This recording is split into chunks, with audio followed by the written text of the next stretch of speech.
This is Pet Life Radio. Let's talk pets. Welcome back to Covered in Pet Hair. I'm your host, Isabel and today I have the pleasure of having a drink and a chat with a cat mama to a cat named Kitty. She's a cat and a dog person. She's a coffee lover, an adventure seeker. She's a lover of the hotel life, a musician, a singer, writer, entertainer. She's a country music traditionalist and a fashionista. She's originally from Stratford, Ontario, in Canada. She currently lives in Nashville. She was born singing, they say. She's wild and tried to tame it. She's never gonna fit into your world with her tattered jeans and her $5 pearls. She's Callie McCullough, rising country music star who's been playing the guitar since she was 8 years old and now tours with her panther cat, Kitty. Welcome, Callie. It's so good to have you on the show.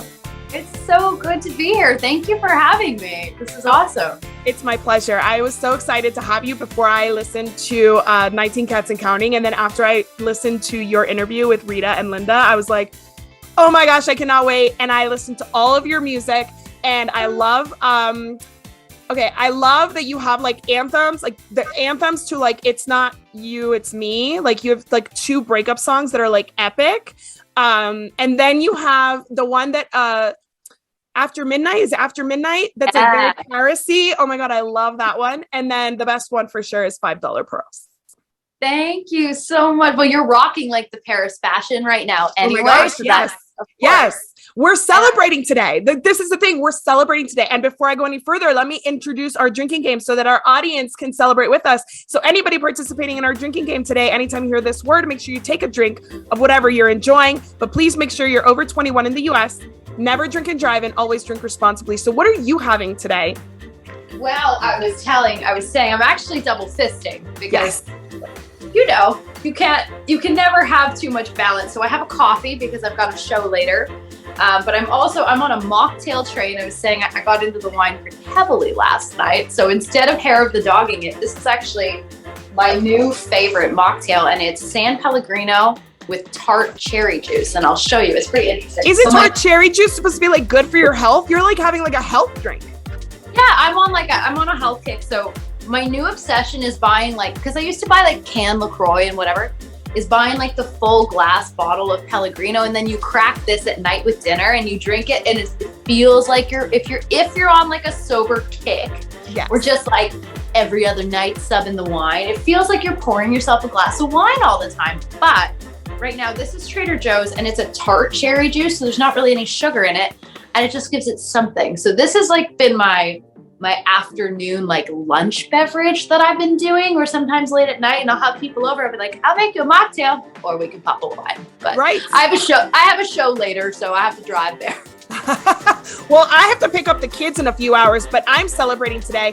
This is my 50th episode with you, my special guest. I'm so excited to get to know you. So I'm having a mimosa at what is it? That's 12 noon on what is this today? A Wednesday. So cheers. Thank you for being my 50th guest. Well, I guess that's amazing. On my 50th I'm so excited about that. And like, isn't noon the perfect time for mimosa? It's like brunch. Yes, right? Absolutely. I mean, my family's from Spain, so like drinking at midday is like not like a thing over there. Like it's not as strict as it is here in the United States. So cheers. Thanks again. I'm so excited to get to know you. Cheers.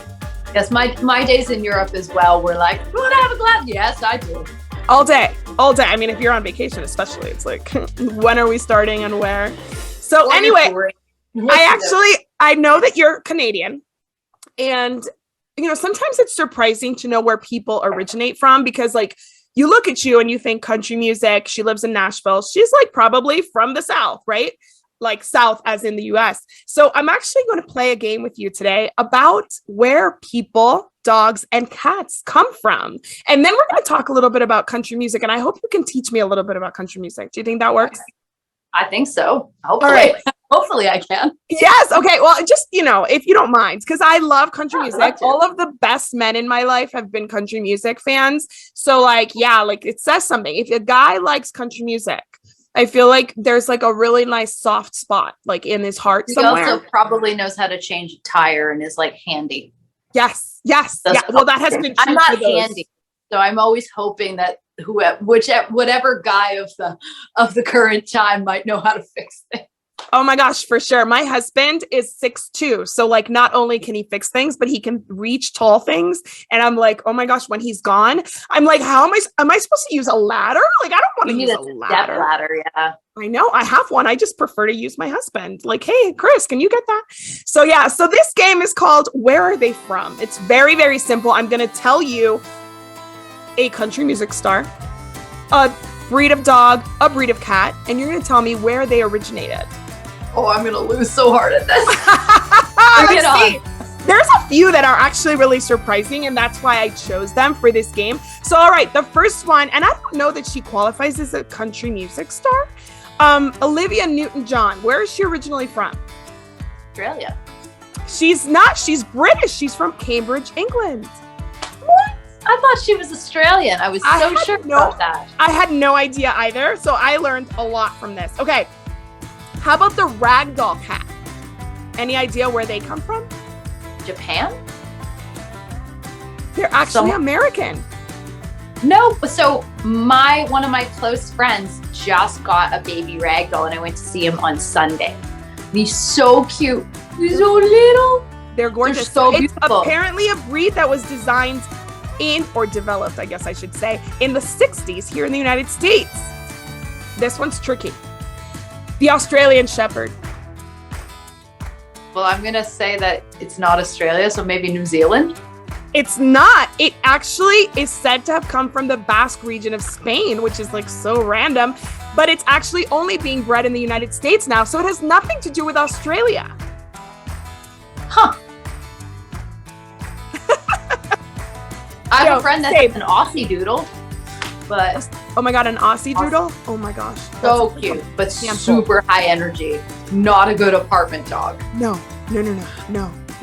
Guys, be careful with the doodles. Just figure out what came before the doodle so you can make sure it's a good match for you. All right, you'd have to know this one. Shania Twain. Canada. She's from Timmins, Ontario. She is from Canada, that's right. How about the Chartreux? It's a cat breed. I've never heard of that. Somewhere in France? Yes. Sounds French. It sounds French, and it is French. All right, how about a Saint Bernard? Ooh, I love them. I just think of the movie where all the pets are lost and they find their way home, but I have no idea where they're from. They're Swiss. They're from Switzerland. And apparently they originated in Rome, and the Romans brought them during periods of war. So yeah. How about, you know this one for sure. Keith Urban. Australia. No, he's from New Zealand. According to this website that I went to, it's thetravel.com. He's from New Zealand because I tested my sister on this, and she said Australia too. I guess because he's married to an Australian, we just assume he's Australian. No, I really thought he was Australian, but he could, I don't know, could be wrong. Okay, Keith, give us a call, let us know. Either way, he's got a good sun glow, and I'm into it.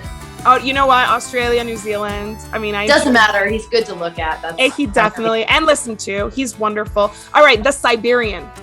It's a domestic cat. Where is that from? Russia? Yes, that's right. Yeah!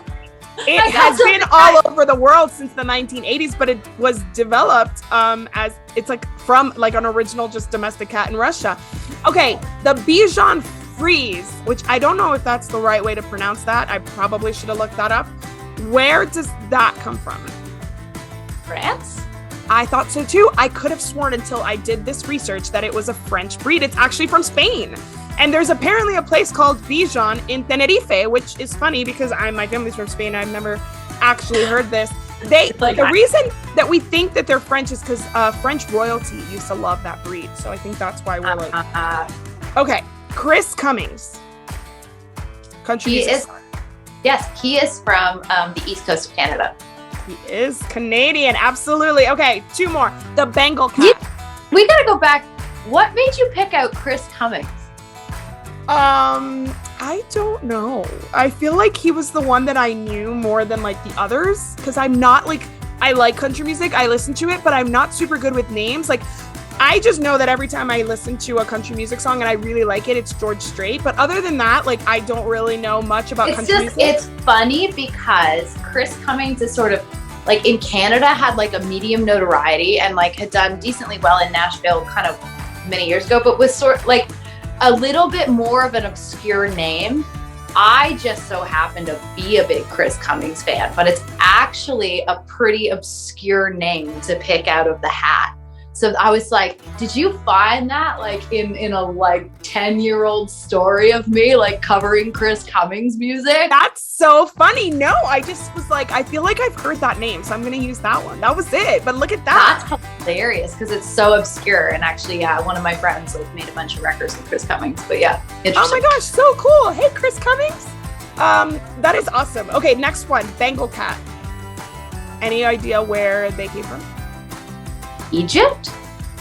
Yes, it's actually a hybrid of the Asian leopard cat and an Egyptian mouse. Ooh. Okay, last one. This one's actually really interesting. A basset hound. Massachusetts, like somewhere in the United States? I feel like it's like the most like country like dog in the world. Like to me, a hound dog is like from West Virginia. Like a basset hound is like West Virginia or like Southern Virginia. No, it's actually French. Well, I guess, yeah, because like back in the day, you know, like they all go on those hunts outside of the castle. And if you watch all the old like I like to watch all the shows with like the castles and the princesses and the sordid and the big dresses and the, you know. Yes, and they're always out on a hunt.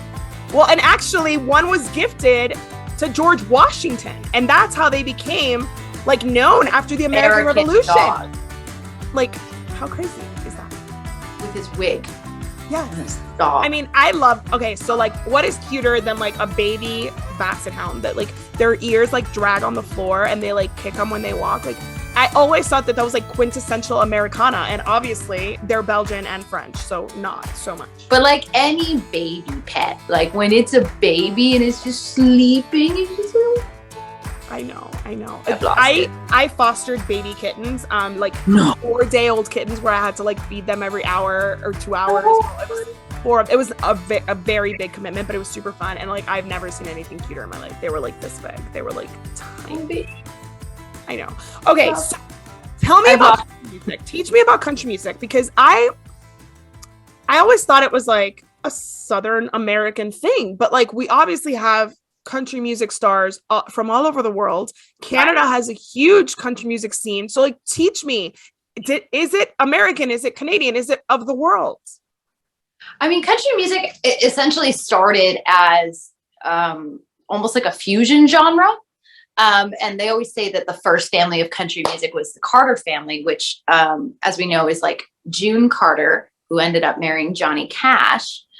It was Mother Maybelle was her either mother or grandmother. I really should know this a little bit better, but they were sort of like the founding family of country music. So there were roots in genres like bluegrass and gospel and blues and Celtic music and like Appalachia kind of folk songs. Mm-hmm. All of those things sort of fused together to kind of, country music was always a genre that blended different things. And as it, you know, took a foothold as its own genre, there became things that we thought of as like quintessentially country, things like fiddles and banjo and steel guitar and like certain feels like waltzes and shuffles and different types of feels that we recognize in country music. And then, you know, lyrical topics, you know, country music became the genre of storytelling and of, you know, songs that were about heartfelt things or true stories or family or, you know, topics.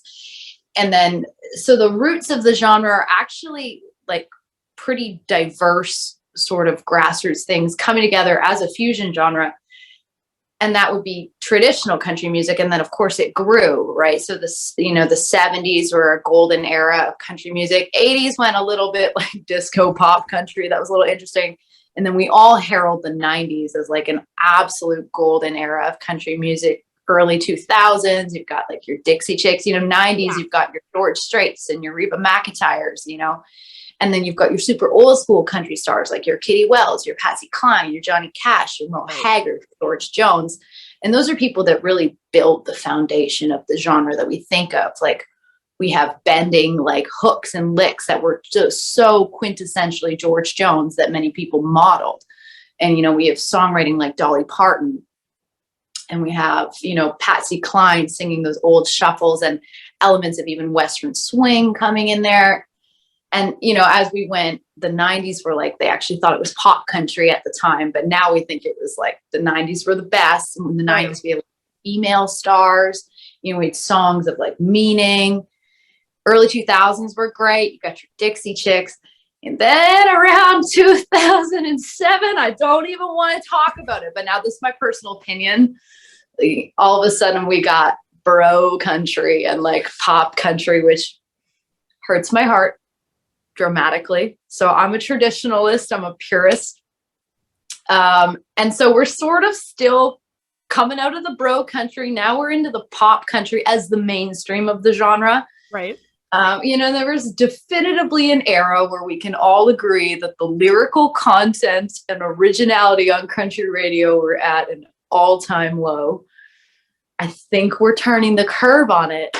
And so now I think in country music, people that are actually really country, we're almost like country music refugees, where they call us like roots country or alternative country or Americana, because mainstream country is sort of defined by country radio, which is, your pop country. Right. But yeah, so it's been an interesting era. And the one thing that we know to be true about country music is that it's very cyclical. So it always, like, as I mentioned earlier, the 80s kind of almost took like this pop disco trend. And then out comes Randy Travis with On the Other Hand, and it springboards sort of the circle turn of the 90s and that golden era. So I think we're really due for the turn of the next golden era. I keep hoping, so I'm holding on to that. But I really think too, what sets country music apart is it is about songwriting. It is about storytelling. And I do think that it's about a lot of people, or the ones that stand out, your Willie Nelsons, your Merle Haggards, your Chris Christophersons, those were all outlaws at the time. They were not embraced by the mainstream. Now we herald them as like heroes and like founders of the genre, but they were all on the outlaw side of it at the point that they were coming up as well. So I think that a lot of people that have made a good impact on the genre have always kind of been the outliers and the trailblazers. So I think that we're sort of in that era now where we're going to come into a really great next chapter, or at least I hope. This is what I tell myself every day, to continue to get out of bed and make non-mainstream music. Your music is beautiful. Your vocals are beautiful. I love that you write. I love that you have like this, I guess you write with multiple people, but you have like two writers that you kind of end up writing most of your songs with. Is that right? I think this album was sort of, it unconsciously happened that way. Yeah. I mean, in my years in Nashville, when I moved here, I had come out of multiple different bands that I had toured in after, about 10 years on the road.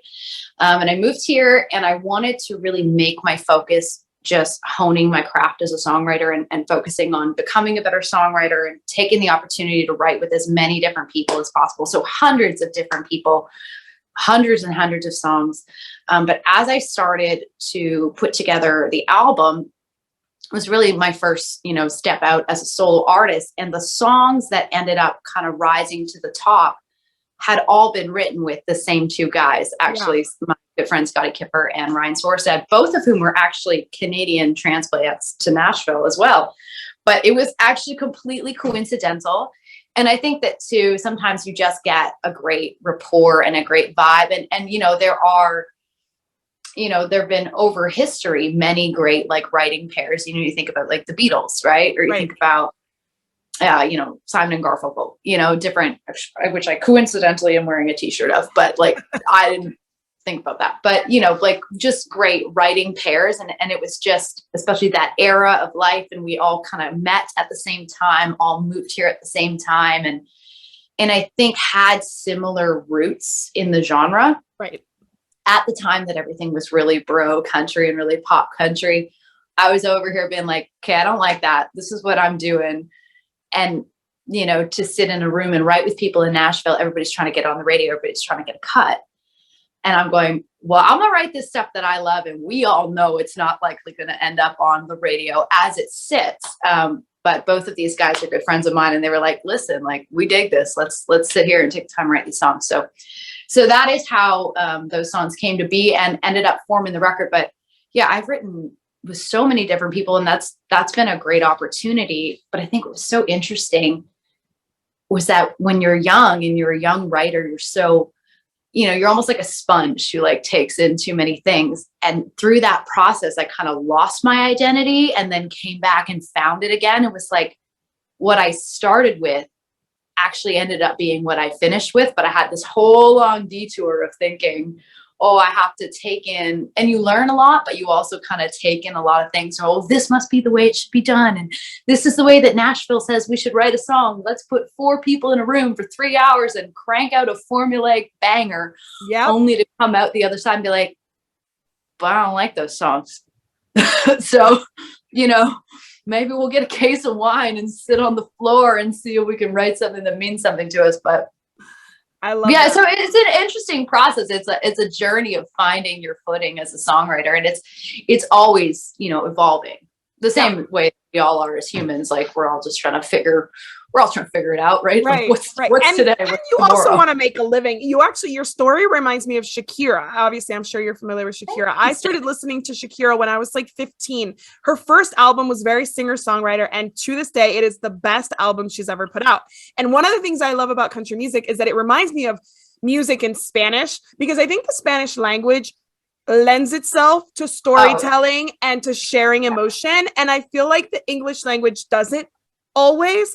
Country music finds a way to use English to be more romantic and nostalgic and things like that, where like, other songs is just like kind of obvious. It's not really beautiful language being used. So I think that, I guess the country music that I love, it is centered around good storytelling. If you go back to songwriters like Townes Van Zandt and Tom T. Hall, or current writers like Laurie McKenna, that have, they really have a lyrical prowess and they're really essentially they're poets, right? They're modern day poets. Right. And Shakira was a modern day poet until, she became very commercial. No hate on Shakira. She is still a goddess. I still adore her. But Shakira's first album, especially if you speak Spanish, you've never heard it, you need to look it up. And it's actually super enjoyable for anybody who speaks any language, but the lyrics are what always got me. So let's say that you and Scotty and Ryan, right? Is that their names? Mm-hmm. Yeah. Okay, let's say that you guys sat down and decided to write a song about Kitty. What would the title be? It would probably be Callie's a cat lady that lost her mind, because they would just make fun of me. Now, do I make up songs for my cat and sing them to my cat? Like pretty much every day. I've completely lost my mind. Like I got Kitty in June and I'd had no pet for 8 years. And I went from being like, oh, like I don't have time for these things. I'm so independent and, I'm busy and blah, blah, blah, to like my life now is like waking up in the morning and be like, Mommy knows you, Kitty. Are you a baby? And like people talk to me and they have to endure at least 10 minutes of me going on about my cat. And they're like, oh my God, bring her over so we can see her. Kitty, come here. Come here. Let's see you, baby doll. No, Kitty. Oh my God. She is so beautiful. So much. So I love the story of if you haven't listened to 19 Cats and Counting, their interview with Callie, you have to listen. She tells a story about how you had an alarm guy come in and he I want you to tell me this story really quickly. So really quickly. So it was like some mandatory, ADT alarm system update. The guy shows up at 8 a.m. and I'm like in a bathrobe, like knocks on the door. I'm like half asleep. I'm like, oh God. And so I pick up the cat. So she doesn't run out the door. And the first thing out of his mouth in like somewhat of a broken English accent, not like, good morning, ma'am. How are you? None of that. I just open the door. He's like, Catty's panther. He's panther. He's Catty's small panther. Like, and then as it pans out, I recognize he's wearing a t-shirt that has a panther on it and like goes on to tell me that he's obsessed with panthers and has like posters of panthers. And the cat, who typically doesn't love strangers, like decides that she loves him and like sits on the entryway table and licks him for half an hour while he's like working on the alarm. He's like, "Cat, this panther." And I'm like, "Is he going to take my cat?" She knows he recognizes her like wild side. And she's like, "I like this guy. There's something about this guy. I like it. It's a baby panther. She's a baby panther. How old is she now? Well, we're not entirely sure because she was a rescue. I think she's about 8 months. So she just got fixed in December. And so she's still kind of regrowing her tummy hair. Which now, because she has like this white splotch and she's all black, plus she's getting a little plump now, she kind of looks like a little cow. Oh my God, I love black cats. I love black cats. White spots. My new nickname for her is I've been calling her the little cow. And I'm like, "Little cow, mommy loves you." She's like, "I am not a cow. I am a panther. Did you not hear that guy?" Well, like I get it because like I'm a woman, so I sympathize. But basically, for about 2 months when she was like in heat and getting fixed, she was not really eating that much. Like her appetite went way down. And now Kitty's just like eating her face off. And she's like, she packed on a couple pounds. But I'm not like it's more like I get it. Black and white. The black and white make her look like a little baby cow. Oh my God, I love that. Well, we have to take a break right now, but when we come back, I want to ask you actually about your fashion sense. Ooh. So please don't go anywhere, everybody. I will be right back with Miss Callie McCullough and her cat named Kitty. We'll be right back after these messages from our sponsors.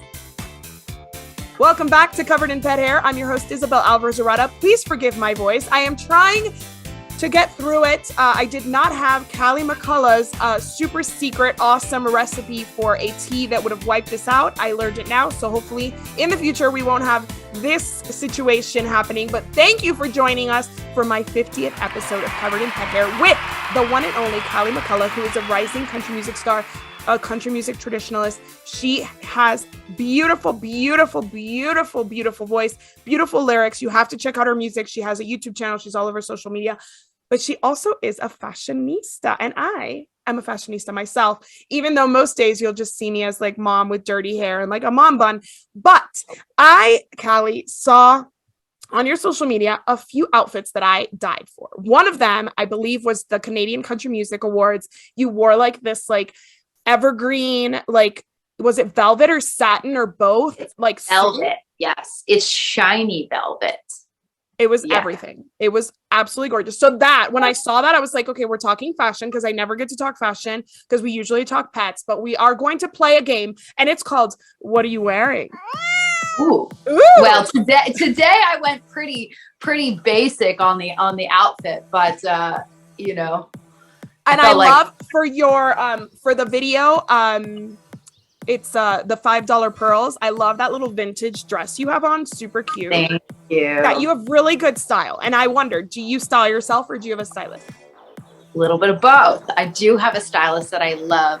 Her name is Peyton Dale, and she's actually got a show on Bespoke TV. It's called The Peyton Project, and you can watch it. She's got some amazing fashion tips for everybody, not just for entertainment business people, but she is a celebrity stylist. And also, if you follow her on TikTok, The Peyton Project, she's hysterical. She's oh my really God, funny. I'm going to do this exactly as soon as we stop recording. Okay, so this game consists of me giving you kind of traditional, like country music attire, and you're going to tell me if you're for it or it's just not your thing. Okay. All right. Cowboy boots. I'm for it. In terms of if you're playing outdoors or a rodeo or on like perhaps a wagon that's a moving stage.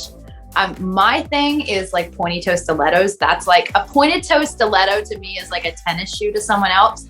But I'm for cowboy boots in the practicality of them. But I do think they're like a little overdone as stage wear. Yes, I did notice your nude pointy heels, stilettos, and yes, that's like my signature, my like classic. It matches every outfit, right? Like 20 pairs of like pointed toe stilettos in variety of colors. Yes. Yes. Okay. Perfect. I agree, and I agree with you that cowboy boots can be very, very practical. I am now a Texan, and I have a pair of cowboy boots, but they're like Lucky Brand. So like, oh my gosh, come on. They're not like real cowboy boots. Well, the thing with the real cowboy boot is it's got to be about the comfort first, right? And you have to really wear them in. Like they're the most comfortable like a year in. So El Paso makes like El Paso's like some of the best like cowboy boot makers. So at some point I'm going to go buy myself like You're going to invest. Yes, yeah. Exactly. All right. Jeans, denim. Yes. I'm sure it's a yes. I mean, it's not that exciting, now, and also I'm from Canada, so this is known as the Canadian tuxedo, which is oh my gosh, I literally have that on my list to ask you about. Yeah, denim on denim, which I will say I've had this shirt for like 12 years. This is probably my favorite like casual shirt. Yes. Yes, I'm a yes for jeans. For me personally, I'm a dark wash jean girl. I think they're slimming. I think they're classy. I'll do like a light wash with like some flower deco kind of thing for like a staple jean. And I don't care what the trend is. I know that currently it's mom jeans, but now we're going back to the super low rise. I'm not into it. I'm not doing it. I'm like a mid-rise jean, skinny or bell bottom. What are bootcut jeans? Please get rid of them. Don't like them. But I typically with my denim, I refuse to follow what the denim trend is. I just know what fits me well, what's practical for my wardrobe. And I'm not a trend follower. It's like, you can have your own style, but it can, if you're shopping at a mall, can be difficult to buy outside of the trend, which is where we get into, different types of sustainable fashion. Cause I'm really into like thrifting and secondhand fashion and like, going online and like sourcing out different things. So, I don't like to just go to the mall and buy what's on the rack because that's in style at the time. Because if you think of some of the things that have been in style, they're hideous. Yeah, no. And especially I feel like you can fall, especially in the country music scene, I feel like you can fall into like some cliches that you probably will look back on and be like, what was I thinking? Like, what comes to mind is Justin and Brittany in their Canadian tuxedo, denim on denim. Remember that?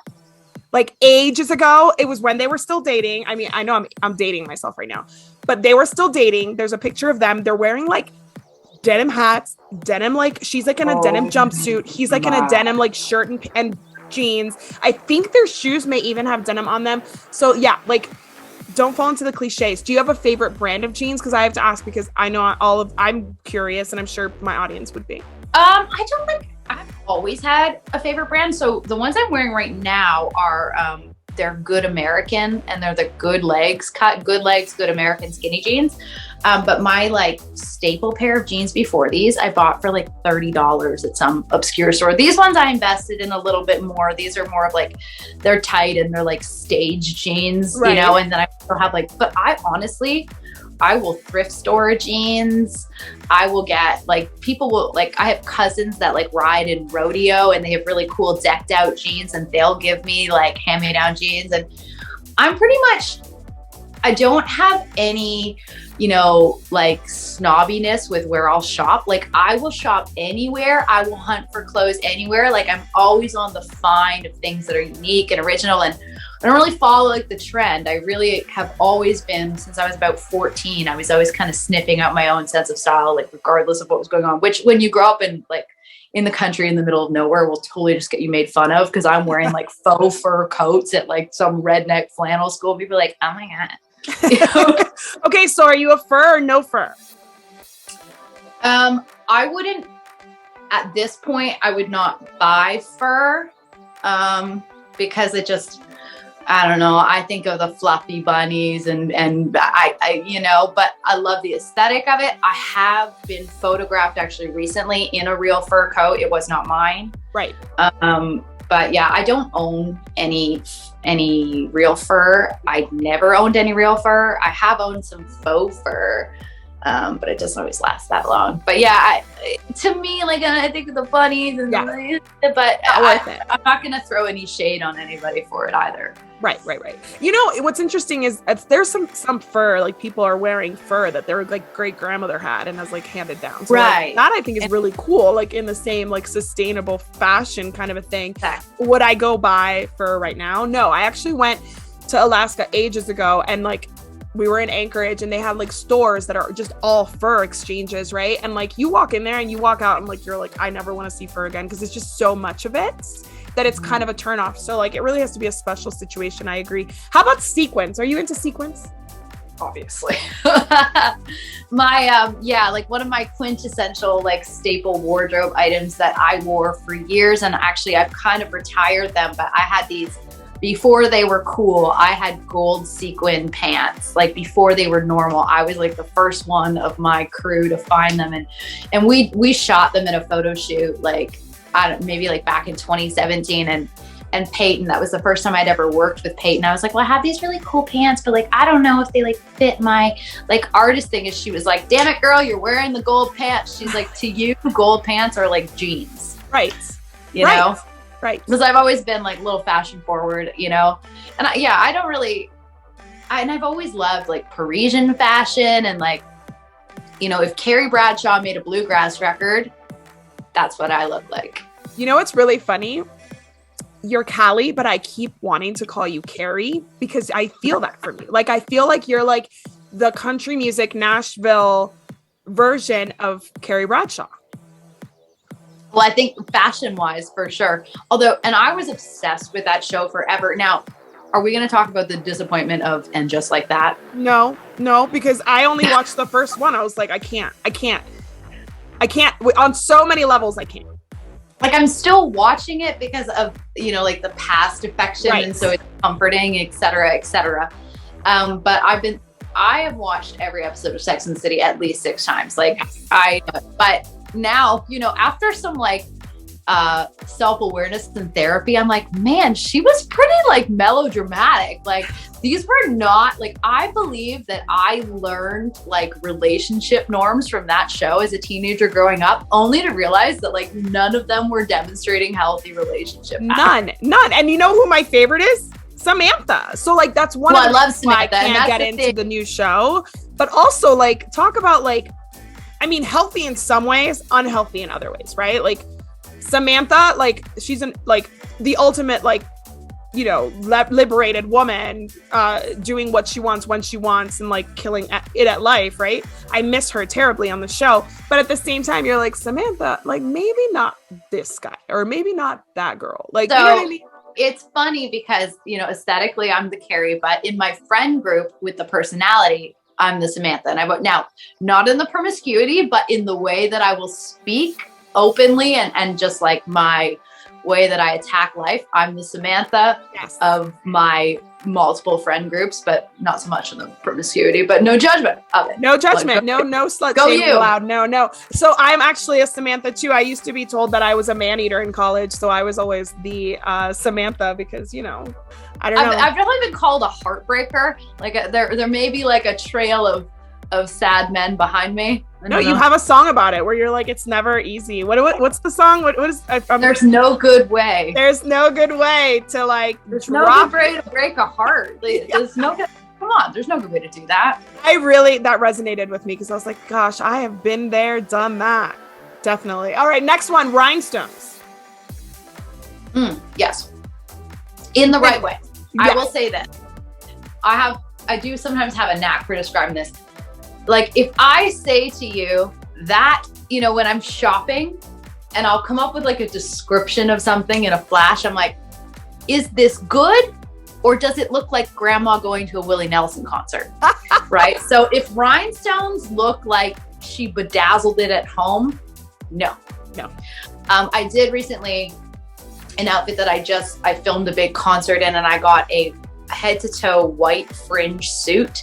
And we paired it with a silver rhinestone bustier. And that's what really like tied it all together because it was all white and then like this rhinestone bra and then like silver shoes and like rhinestone earrings. That is a choice. Oh my goodness. I love it. So rhinestones, yes, but in the right way, not in a tacky way.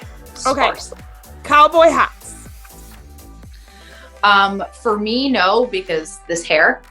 Hats and I are like, I usually will always have one hat in my roster for like if I'm having a bad hair day and or didn't get time to wash my hair or whatever. So I've always got one hat on deck. Cowboy hats for me are a no.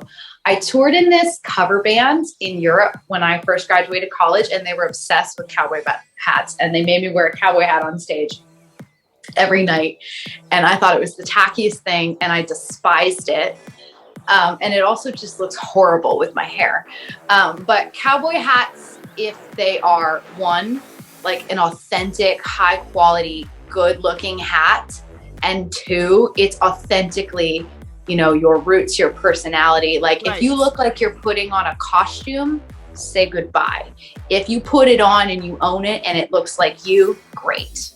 Yes. So El Paso, Texas, like one day I was picking up family from the airport. My kids were bored. It was taking forever. And I'm like, let's count the cowboy hats. And there were so many to keep the kids entertained. And they all were authentic. These are legit cowboys. And in northern Mexico, they're practical, right? It keeps the sun off and all of those things. In northern Mexico, so we're like right on the border with Mexico, with Juarez, and like the airport, people are coming here just to go back to Mexico as well. Right. So like it's not only American Texan cowboys, it's Mexican cowboys, and it is such a look, and it's such an awesome look. But like you said, it on them, it doesn't look like a costume. It looks like they are no joke. Like that is a guy with some stories. Yes.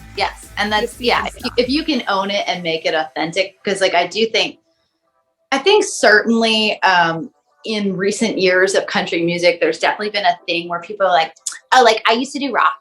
You know, I used to do rock, man, but like now I do country. Or like, yeah, like I was like doing pop music, but like now I went country. I'm like, please don't. And so like, there's this aspect of like, well, anybody can like do country. Like now I do country because like it's a fad.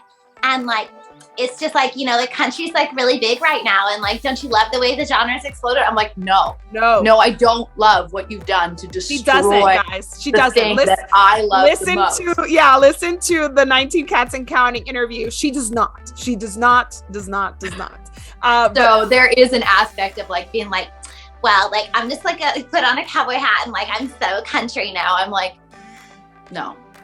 You're not country. A hat does not make you country. Like, whatever. You do you, because like I'm over here doing me and I just stay in my own lane and good for you. That's awesome. Okay, leather.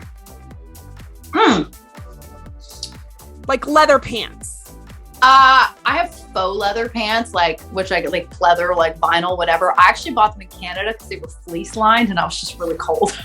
But they look amazing. Leather pants. They got to be lined or you're going to be very uncomfortable. Right. I'm for it. If you can do it, if you make it work for you, go for it. I just got my first pair of pleather pants. My mom brought them from Spain. She was visiting my sister and she called me from Zara and was like, they have pleather pants. And I was like, oh my God. Because I love the leather pant look, but I don't always like to buy animal products. So it was like the perfect thing. And let me tell you, they are such a cool like alternative to jeans. Yes. They really are. Okay. Yes. And I also am really for like recycled leather jackets, like vintage shops, but I don't personally own any true leather.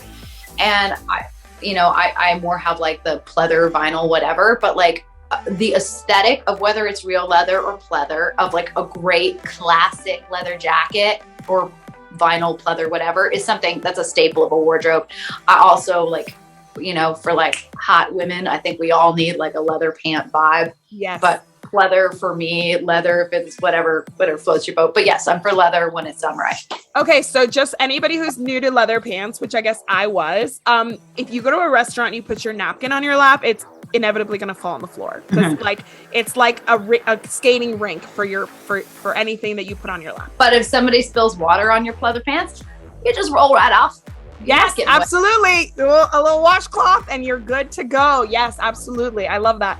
Okay, last one. Well, no, it's not quite the last one. I have two more. Lace. Yes, 1000%. I love that little vintage number you had on in that video. I've seen like you wearing denim with lace. Very, very cute look.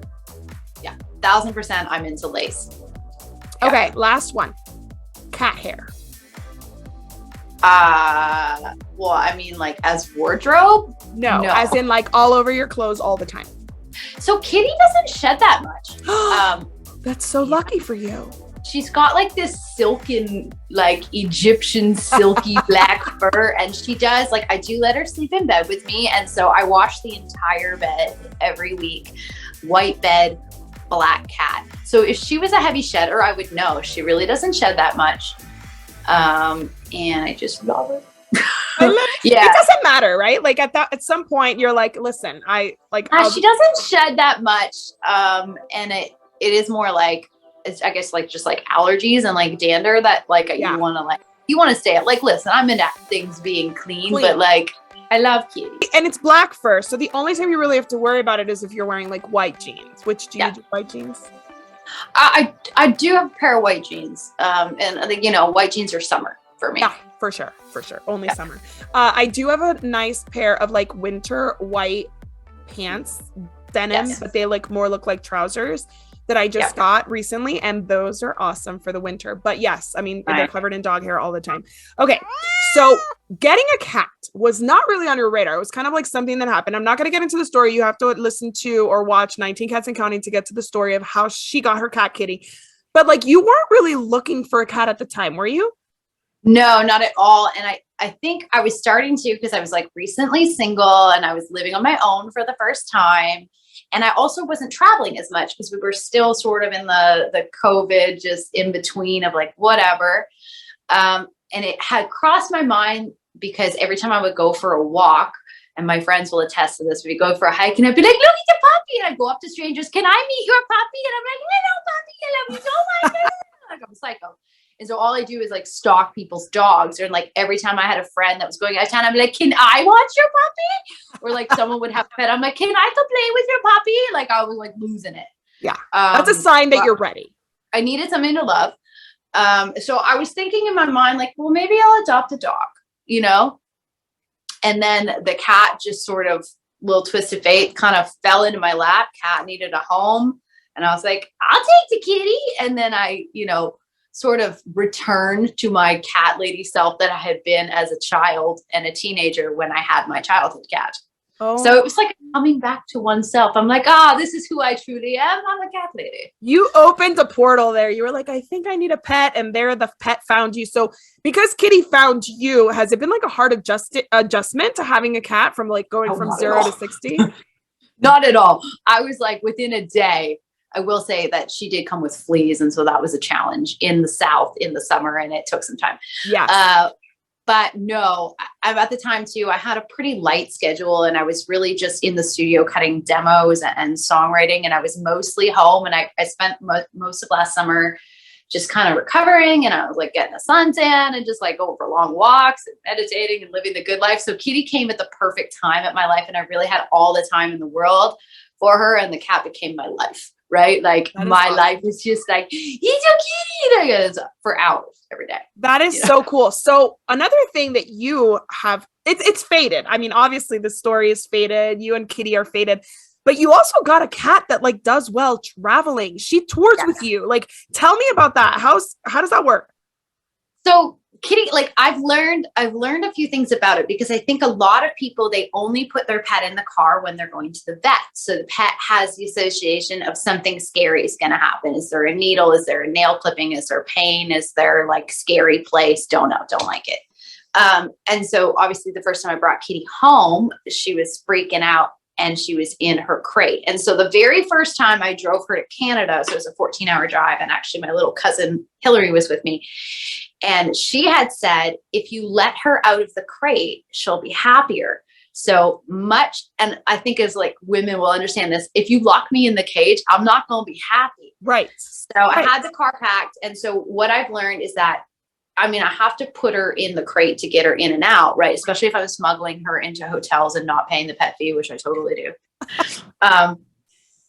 But now if I'm just walking her into the car, she doesn't like to be put in the crate. So I'll literally like, just kind of put her in a room, load the car, and then just walk her out in my arms to the car. And I'll put her crate high up on top of something in the back seat with the door latched open. And I'll have her little bed and her little toys in it. And I like to put her litter like on the passenger seat wheel well, so she has access to it. And I just let her roam around the car. And that makes her really happy because she gets the inflow of all the things she gets to see and hear, but she'll just go nap in her crate. And then ideally when you stop, she'll be asleep in the crate and you can shut it and load her in. But if you lock her in the crate, she freaks out and she like claws, she breaks all her nails and she cries. It's the saddest thing you've ever heard. And the first few times we did really long trips, I gave her the pet rescue remedy just to kind of take the edge off, but she loves it. Like we've spent like 6 hours of Kitty sleeping on my lap while I'm driving down the road. Or like if it's a sunny day, she'll climb up on the dash and like just lie down and like catch some sun while we're like driving through Kentucky. Oh my God. She loves it. Oh my, you got like the one cat in the world that like really wants to like travel with you. Most cats just want to stay home and be mad at you because you left. So when you guys tour, do you tour like in a tour bus or like your car? Yeah. So right now, just because I've been doing a lot of solo shows just with like COVID and everything, it's been smaller stuff like wineries, listening rooms, like acoustic concerts. So I just have my SUV that I've been taking her around in. I do think that Kitty would thrive on bus life, you know, and also like she likes to be the center of attention. So if I were to put her in a cargo van with like 4 other guys, Kitty would be like loving it. She'd be like, everybody's here for me. That is so good for socialization too, though. So like, I think that's really awesome because you got her so young. You've been exposing her to other people, other experiences. Oh yeah, I think that's Kitty loves attention. You know, like if somebody comes over, in Kitty's mind, they've come to see her, right? You know, but yeah, she travels really well, and I think, you know, I've given her a system for like if I have a show, like I'll check into the hotel room and then I'll leave Kitty at the hotel and I'll go do my sound check and my show and I'll come home. So I've given her a system where I always put her litter and her dishes into the hotel bathroom. So wherever we are, like she knows how to find her stuff. And I always like to leave her crate open so that she's got her safe place. And I bring like a couple of her toys, you know? And so she adapts really well. And she loves it. She'll be like lounging on the bed at the hotel, you know, and like I love it. Housekeeping will be in there being like, oh, what a cute kitty. I'm like, don't tell the front desk. Because like the pet fee is like pet friendly hotel, but you still have to pay $50. I know. I hate the pet fees. Like they're so silly. I used to work in the hotel industry and one of my general managers would be like, I'd much prefer a cat or a dog than a toddler with a crayon. So like, and we don't charge for toddlers and crayons. So that was a hotel chain, Kimpton, that did not believe in a pet fee. So last question for you about Kitty. Have you considered harness training her so you could take her out on a leash? So when I first got her, I got her this really cute hot pink harness. And I thought about doing it for like a day. And then I just frankly am not good at training Kitty. I'm like, I think we need to train Mummy more than we need to train Kitty. That's the case for all pets. But I do have this really cute photo of her on the harness when she's a baby and she's just like lounging by a flower pot. It's very cute. But no, I never trained her. I do own the harness though.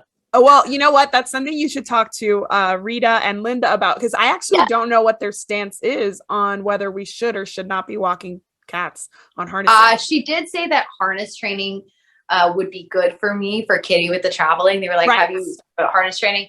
But honestly, the Kitty is so codependent. Like she's never far away. Like she was always trying to make a mad dash for the outdoors while she was in heat, you know, of course. But otherwise she's like, Kitty's usually pretty close by. She's just kicking it, you know? That's awesome. I love that. Well, I would talk to you all day, but I really can't take more of your time. I know you have to prepare for a show. So thank you so much. I want to propose a toast to you for joining me today, for celebrating my 50th episode, and for all of the wonderful music you're giving to the world. May you have nothing but success in your music career. Thank you so much. And anytime I get to talk about my cat and fashion, I had such a great time with you. So thank you and congratulations on your 50th episode. I'm so glad that I was part of it. Thank you for being a part of it. And thank you, Mark Winter, for being a part of this show too, our executive producer at Pet Life Radio. And thank you to our audience for giving me somebody to talk to. I so appreciate your support. I hope to bring you lots more drinks, games, and expert tips. 150 more episodes. Here we come. Here's to a life covered in pet hair, because there's no better way to live. Cheers. To learn more about Covered in Pet Hair, please visit coveredinpethair.com or petliferadio.com. Thanks for watching, and I'll see you next time.